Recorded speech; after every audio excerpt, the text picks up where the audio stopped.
Representative Ben Crenshaw, R. Texas, came equipped with his best President Trump impression as he and other lawmakers roasted their colleagues on both sides of the aisle and the commander-in-chief at the Washington Press Club Foundation's annual congressional dinner. This is a bit of a risk, the freshman congressman said as he took to the mic at the fete Wednesday evening at the Mandarin Oriental Hotel in Washington, but Crenshaw appeared to warm up the journalist-filled crowd.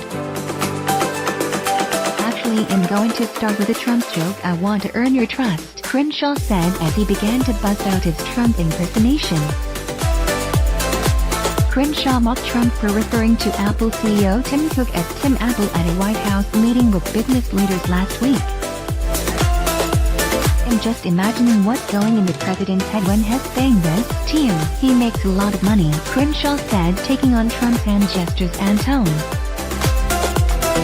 "More money than me? No, not possible," Crenshaw continued. "As Trump, he makes the phones, I make the hotels. He makes tiny, little phones, I make big, beautiful hotels. What are those phones called? Apples. Tim Apple," Crenshaw continued to laugh.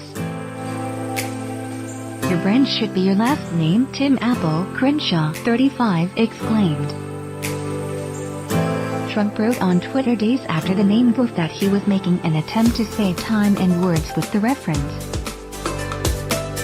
The president wasn't the only impersonation that Crenshaw unveiled at the gala event. He also poked fun at former Representative Beto O'Rourke, D. Texas, pretending to read from the possible 2020 White House candidate's diary. Crenshaw, who gained a national profile last year after Saturday Night Live mocked him for a war injury before apologizing and inviting him on to make a cameo appearance, then told the members of the media that they should love Trump. "Journalism is cool again and you have endless content. Let's be honest," he said. "Business is good. Imagine if it was." Former Representative John Delaney, DMD, in the White House. "You got nothing," Crenshaw said of the 2020 presidential hopeful. "Congress has been cool. I'm blessed to be part of a very memorable 2018 freshman class," Crenshaw said. "We made a lot of noise so far, not a lot of sense," the lawmaker quipped. While Crenshaw's one-liners easily elicited the biggest laughs of the night, Representative Sherry Bustos was also on hand to throw out some of her own political zingers. The Illinois Democrat praised Senator Elizabeth Warren, D-Mass, for raising the bar and talking about childcare. "It's such an important issue and nowhere do we need it more than at the White House," said Bustos.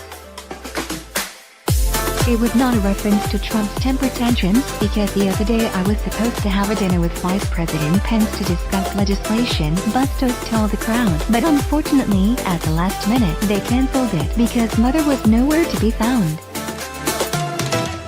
57-year-old Bustos, who was a journalist for 17 years before serving in Congress, reserved her biggest swipe for another 2020 Democratic presidential contender.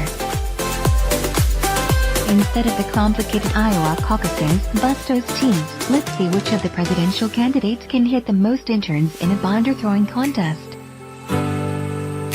We kind of figured Amy Klobuchar, D, might win that one. She's had some practice," referring to reports of the Minnesota senator misreading staffers. "I like Amy, she's funny," Bustos added. At the 75th annual dinner, veteran journalist Elizabeth Drew was honored with the Washington Press Club Foundation's Lifetime Achievement Award, while Post, Washington correspondents Ann Brody and Dan Freeman of Earth newspapers took home regional reporting awards.